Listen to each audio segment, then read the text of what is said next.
नहीं, दुष्ट देवताओं का कोई भी प्रस्ताव हमें स्वीकार नहीं। समुद्र मंथन का मत भी हमें स्वीकार नहीं। लगता है इसमें भी देवताओं का कोई नवीन षड्यंत्र है। नारायण नारायण, इतने शक्तिशाली होने पर भी देवताओं से भयभीत हो रहे हो? कदापि नहीं। हमारे द्वारा देवताओं को स्वर्ग से बाहर खदेड़ना इस बात का ठोस प्रमाण है कि हम देवताओं से अधिक शक्तिशाली हैं। वास्तव में तुमने तो होनी को अनहोनी कर दिखाया है। दुर्वासा के श्राप से प्रेरित होकर एक बड़ी चुनौती स्वीकार की है और उसमें विजय भी हुए हो। नारायण नारायण। निश्चित ही विजय हुए। मैं एक बात सोच रहा हूँ, तुम दानव यदि शक्तिशाली हो तो देवगण बुद्धिमान ज्ञानवान, तुम दानव एक स्वर्ग लेकर यहाँ मौत मनाते बैठे रहोगे और वहाँ देवगण समुद्र मंथन से 100 स्वर्ग उत्पन्न कर डालेंगे।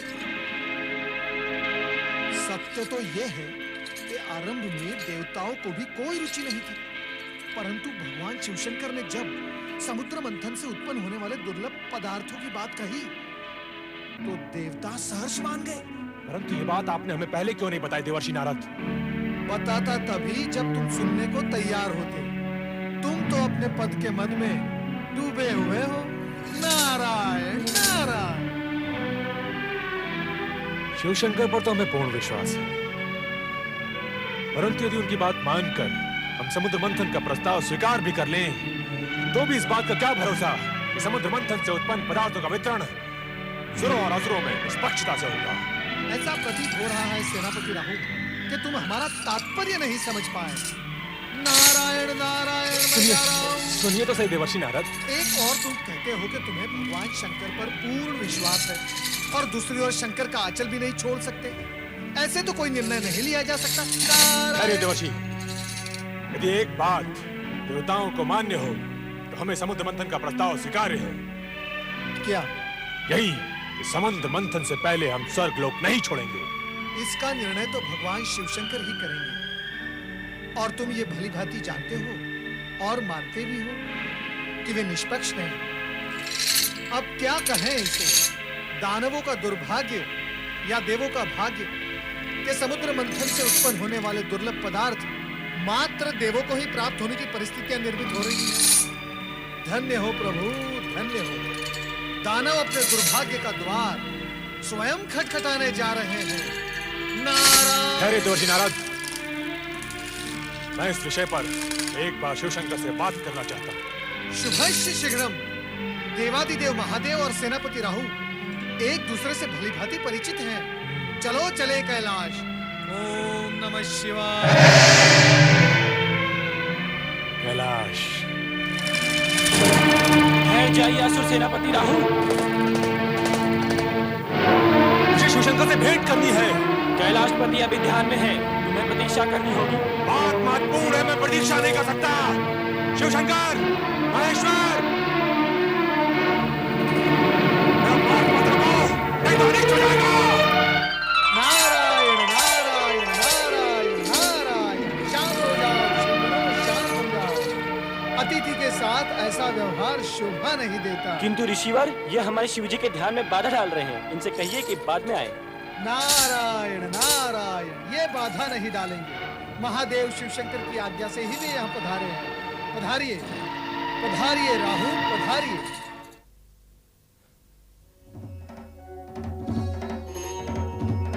नारायण नारायण।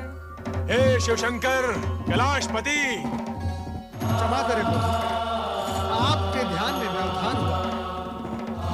असुर सेनापति राहु आपसे भेंट हेतु यहाँ पधारे हैं। आपके गणों ने उन्हें रोकने का प्रयास किया, किंतु आओ राहु। प्रणाम शिवशंकर। हम जानते हैं तुम यहाँ अपने संदेह निवारण के लिए आए हो और तुम्हारा संदेह यह है कि समुद्र मंथन के पश्चात तुम असुरों से कहीं स्वर्ग न छिन जाए। कहो यह सत्य है? सत्य है शिवशंकर। तो सुनो, तुम्हारी शंका निर्मूल है। इसकी संभावना मात्र उसी स्थिति में पैदा हो सकती है यदि तुम्हारे किसी अन्यायपूर्ण और अनैतिक कार्यों के कारण देवताओं का पल्ला भारी हो जाए। और तुम्हारी दूसरी शंका यह है कि कि समुद्र से निकलने वाले रत्नादि का विभाजन कैसे होगा। रत्नों का बंटवारा योग्यता के अनुरूप ही होगा। अयोग्य रत्न पाकर कोई भी पक्ष स्वयं ही नष्ट हो जाएगा। कोई और शंका? नहीं, परंतु इतना महान अनुष्ठान संपन्न कैसे होगा? समुद्र मंथन कोई बाल क्रीड़ा तो नहीं। चिंताएं करना न सुनो का काम है, न सुन का। समुद्र मंथन के कार्य संबंधित निर्णय हमने ले लिया और संबंधित व्यक्तियों को आदेश भी दे दिए हैं। क्षीर सागरवासी विष्णु मंथन क्रिया के लिए मेरु पर्वत का आधार बने और वासुकी नाग रज्जु का कार्य करेगा। तुम जाकर दानवों को प्रेरित करो और शीघ्र ही समुद्र मंथन का कार्य प्रारंभ कराओ। जाओ।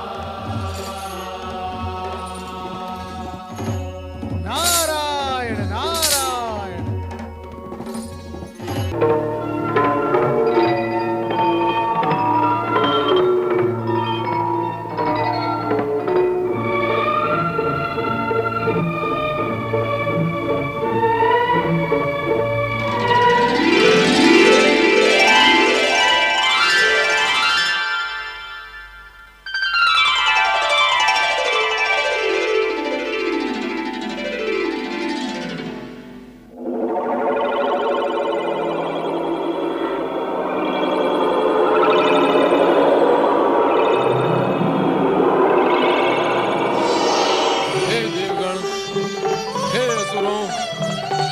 समुद्र मंथन का कार्य आरंभ हो।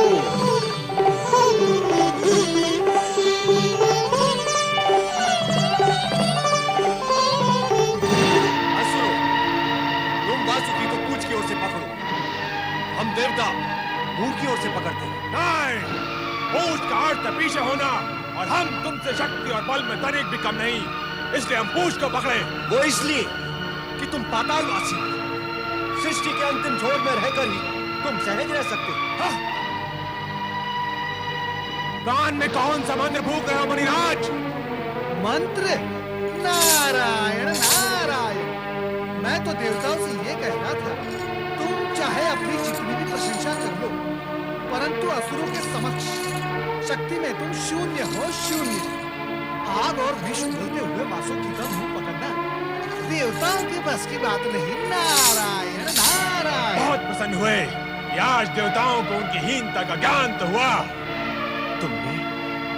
तुमने हमें हीन कहा? तो सबसे पहले यही बात सिद्ध कर ली जाए कि कौन शक्तिशाली है और कौन नहीं। क्या कह रहे हैं आप? वासुकी के मुख से निकलने वाले विष से बचने के लिए मैंने ये सब सुहाग रचा था, और आप शत्रुता पर उतर आए। सभी देवता वासुकी की पूंछ की ओर रहेंगे और हम असुर मुख की ओर रहेंगे।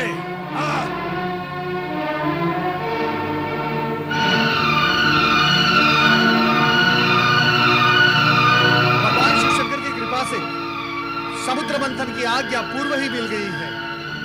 शुभ कार्य में विलंब नहीं होना चाहिए, वो उचित नहीं। बोलिए भगवान शिव शंकर की जय। भगवान शिव शंकर की जय।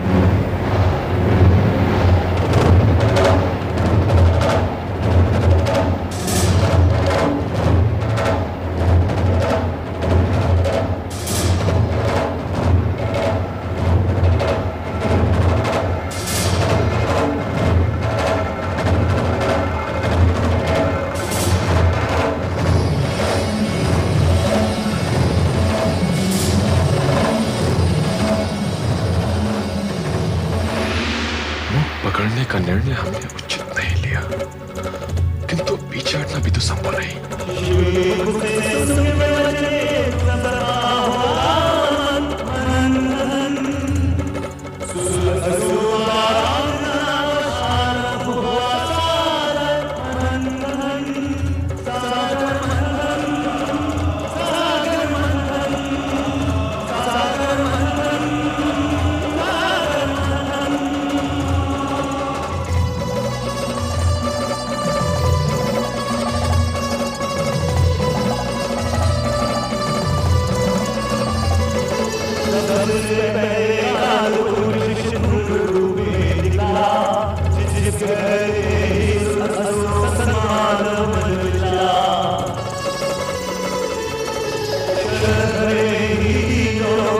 देवी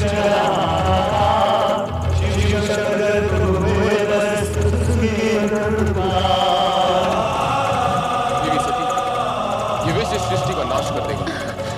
उसे इस सर्वनाश से बचाने के लिए हमें इस विष का पान करना पड़ेगा।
राक्षसों को यदि अमृत कलश प्राप्त हो गया तो उसे पीकर वे अमर हो जाएंगे और इन देवताओं के लिए नई बाधाएं उपस्थित हो जाएंगी। चिंता न करो नारद, अमृत देवताओं को ही प्राप्त होगा।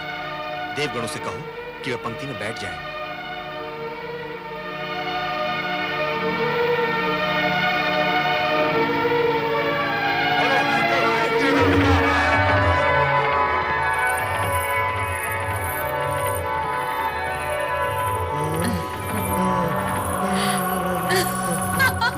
है या कौन है? ये स्वर्ग से आई है या समुद्र से?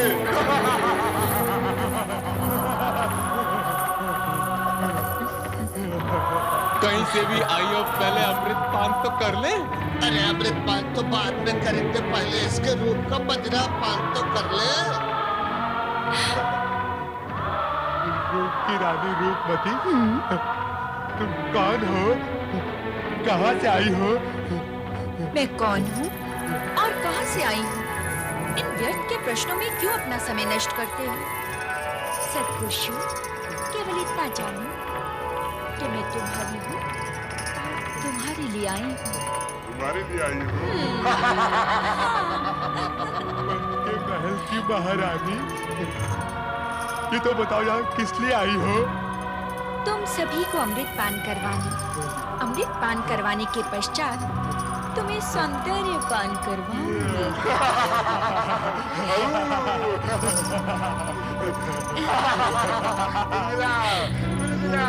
अमृत पान कराओगे? तो कराओ। अमृत जैसे पवित्र पेय का पान करने से पूर्व स्वयं पवित्र होना आवश्यक है। तो फिर हम क्या करें? पहले तुम सब जाकर समुद्र में स्नान करके आओ, फिर अमृत का पान करना। अमृत का पान कराओगे? तो कराओ। अमृत का पान करेंगे।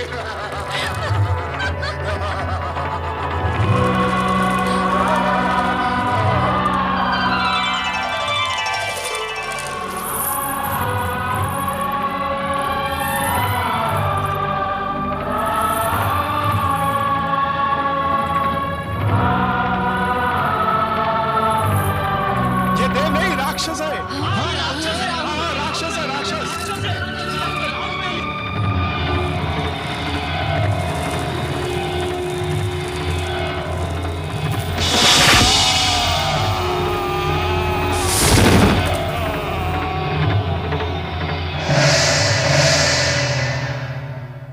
सुदर्शन चक्र द्वारा शिरोच्छेद होने के पश्चात राहु के मन में ये शूल चुभता रहा कि सूर्य के कारण ही वो अमृत पान में असफल रहा है। तभी से वो प्रतिशोधवश सूर्य को ग्रस्ता आ रहा है। असुरों के पाताल पलायन के पश्चात देवगणों का स्वर्ग पर अधिकार हो गया तथा विष्णु लक्ष्मी सहित बैकुंठ लोक में प्रतिष्ठित हो गए।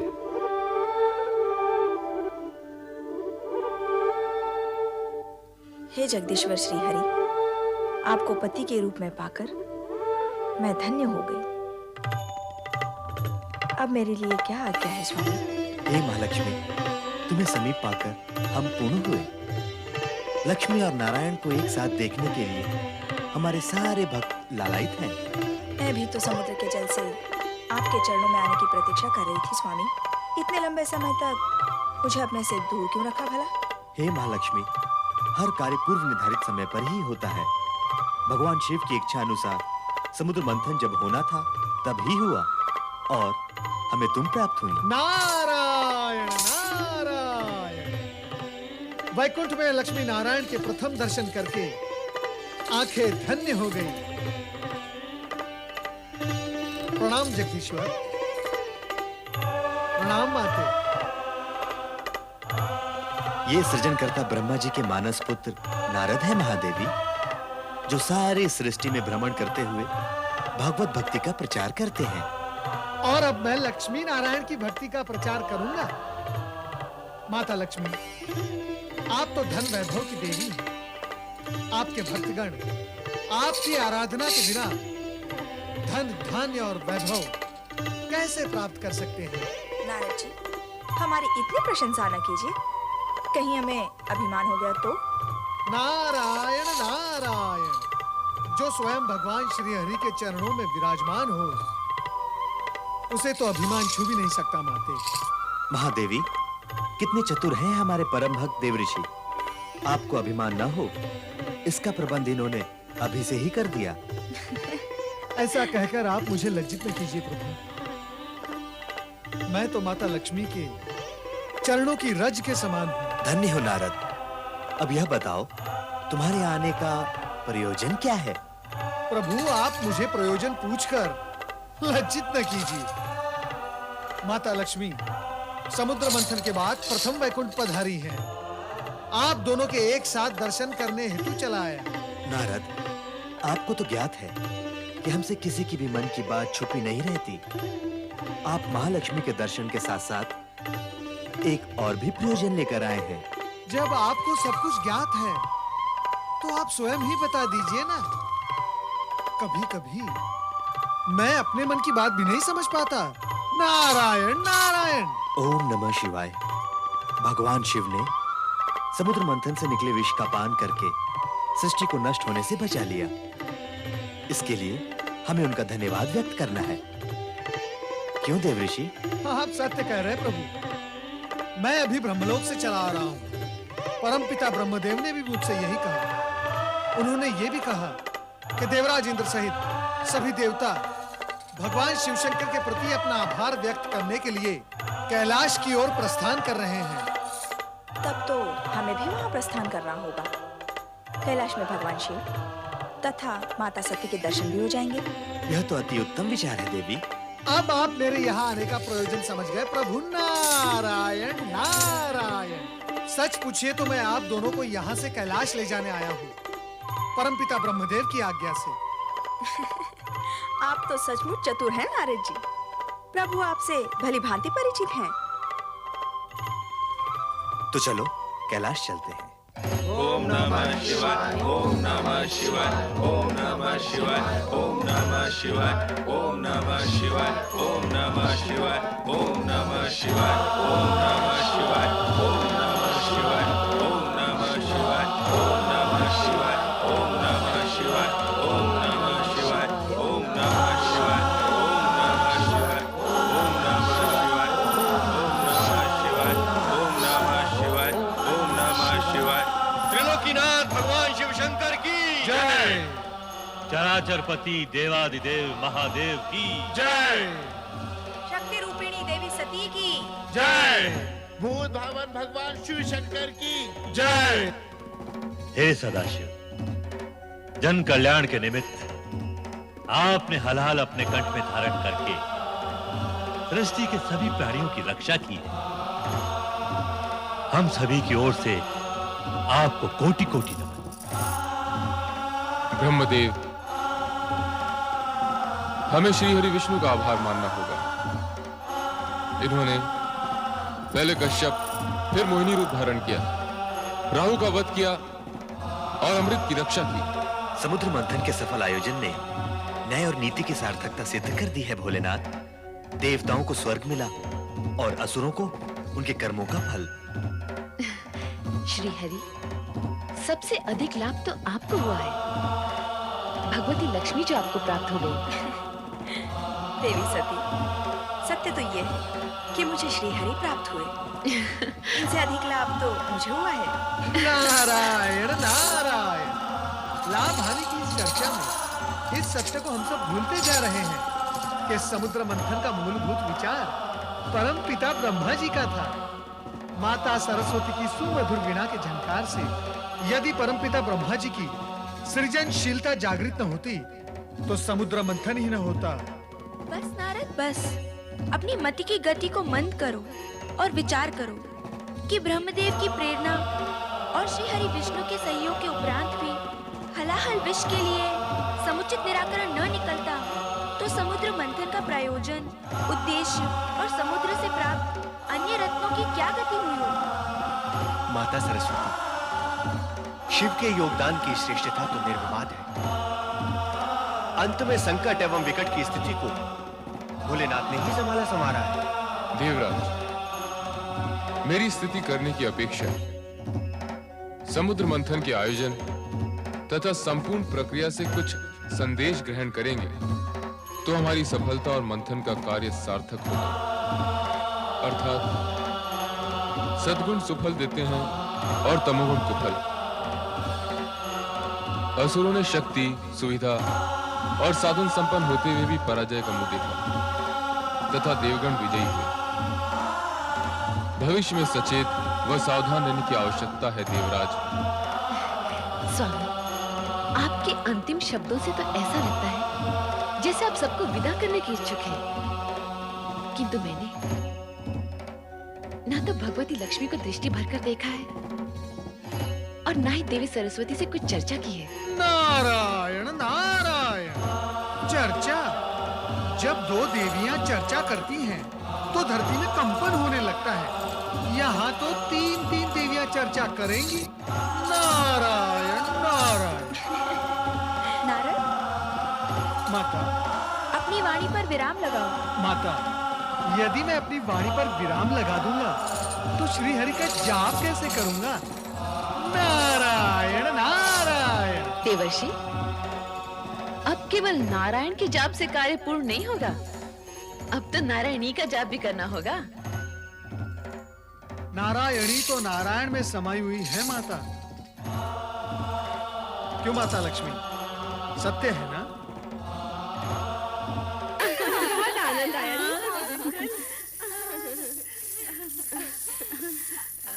प्रणाम पिताश्री। प्रणाम माते। आयुष्मान भव। कहाँ से आई हो पुत्रियों? चंद्र पूजन के निमित्त माते। चंद्र पूजन? चंद्र पूजन ही क्यों? उत्तर दो पुत्रियों, उत्तर दो। तुम ही बताओ ना। तुम बताओ ना। तुम ही बता दो रोहिणी बहन। जिस प्रकार बहन सती ने अपने अभीष्ट वर को तपस्या से प्राप्त किया, उसी प्रकार हम भी अपनी पूजा अर्चना आराधना से चंद्र देवता का हृदय जीत उन्हें पति रूप में पाना चाहती हैं। देख लिया महारानी, देख लिया अपनी पुत्री सती को ढील देने का परिणाम। अब ये सब की सब उसी के दिखाए हुए मार्ग पर चलने का प्रयास कर रही हैं। स्वामी, अपनी पुत्रियों के विवाह तो हमें करने ही हैं। चंद्र अति सुंदर और तेजस्वी देव पुरुष है। यदि वो इन्हें भाग गया है, तो आपको विवाह करने में आपत्ति नहीं होनी चाहिए। हमारी पुत्री सती अपने पति गृह में कितनी प्रसन्न है।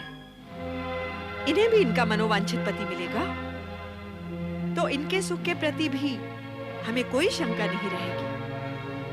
किंतु सभी पुत्रियों का विवाह एक ही वर के साथ करने का विचार मुझे कुछ अनुचित सा लग रहा है। तुम किसी एक कन्या के विषय में कहो तो मैं चंद्र के माता पिता अत्रि और अनुसुईया के सम्मुख इसी क्षण विवाह का प्रस्ताव रखने को प्रस्तुत हूँ। पिता का कहना उचित है पुत्रियों। तुम में से किसी एक का विवाह ही चंद्र के साथ हो सकता है। किंतु हम सभी नक्षत्र कन्याएं हैं माते। हमारा जीवन चंद्र से जुड़ चुका है। हम में से कोई भी चंद्रदेव के बिना जीवित नहीं रह सकेगी। हम सबकी यही दशा है। ठीक है, मैं अत्रि आश्रम जाकर विवाह प्रस्ताव प्रस्तुत करता हूँ। आपके प्रस्ताव ने हमें धन्य कर दिया राजन।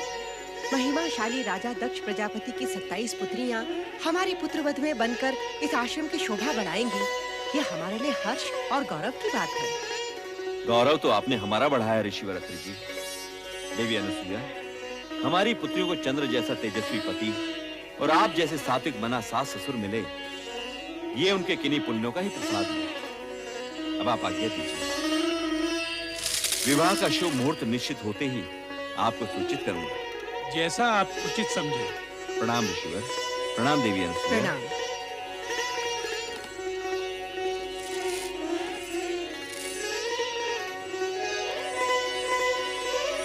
27 नक्षत्र कन्याओं के आगमन से यह आश्रम जगमगा उठेगा। आश्रम ही नहीं, आकाश से स्थित चंद्र महल भी। किंतु क्या स्वामी? मैं सोच रहा था, हमारे पुत्र चंद्र का चित्त अति चंचल है।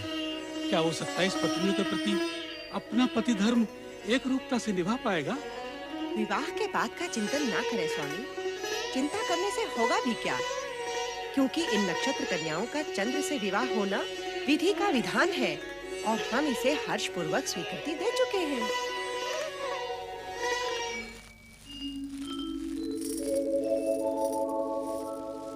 रूपोद्यान प्रफुल्ल प्राय कलिका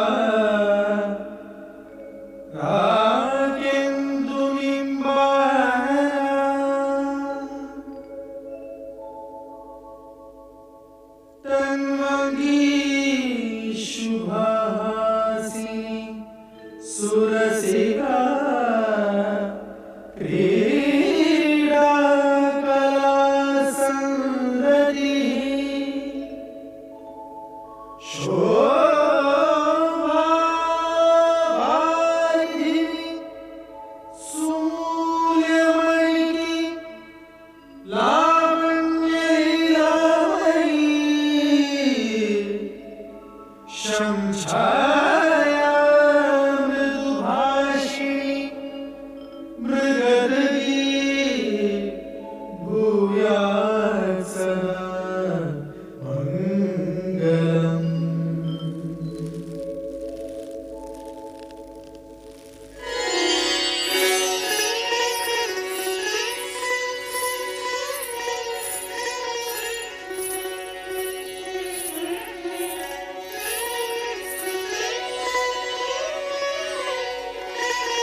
स्वामी रोहिणी को लेकर कक्ष में चले गए, हमसे बात भी नहीं की। क्या हम बात करने के योग्य भी नहीं थे, जो हमें बिना कोई आदेश दिए चले गए?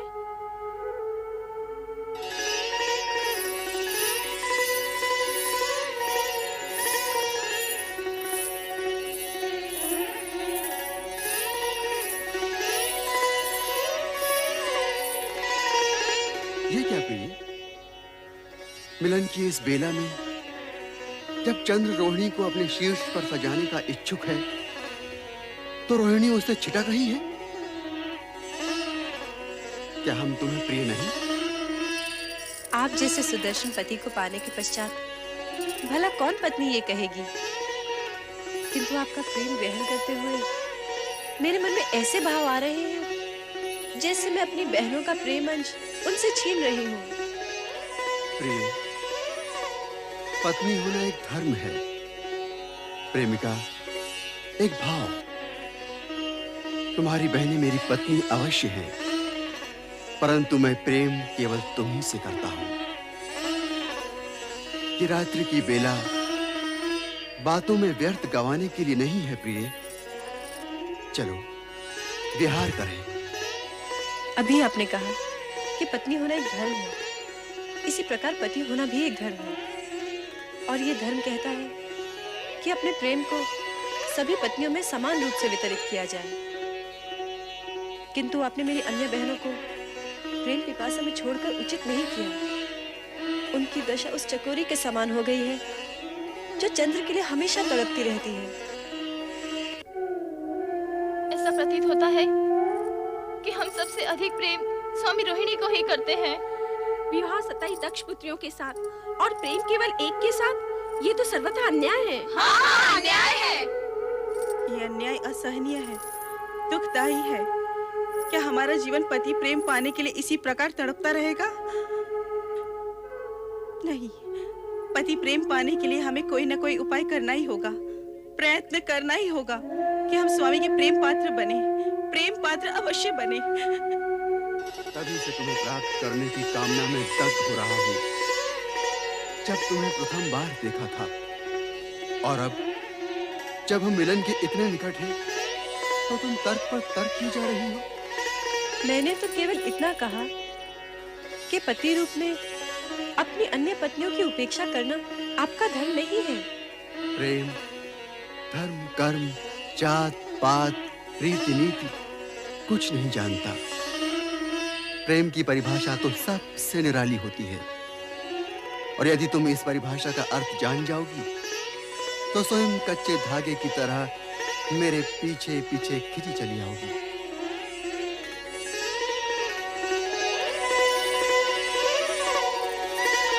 चंद्रदेव द्वारा अपनी अन्य पत्नियों से विमुखता और एकमात्र रोहिणी में आसक्ति एक प्रकार से कर्तव्य पर भावना की विजय है। चंद्रदेव पति पत्नी के संबंधों की पवित्रता व धर्म को भूल गए। संभवतः ये भी भगवान शिव की असीमित लीला का ही परिणाम हो, पर ऐसी विजय की सराहना कदापि नहीं होती जिसमें भावना कर्तव्य से श्रेष्ठ हो जाए।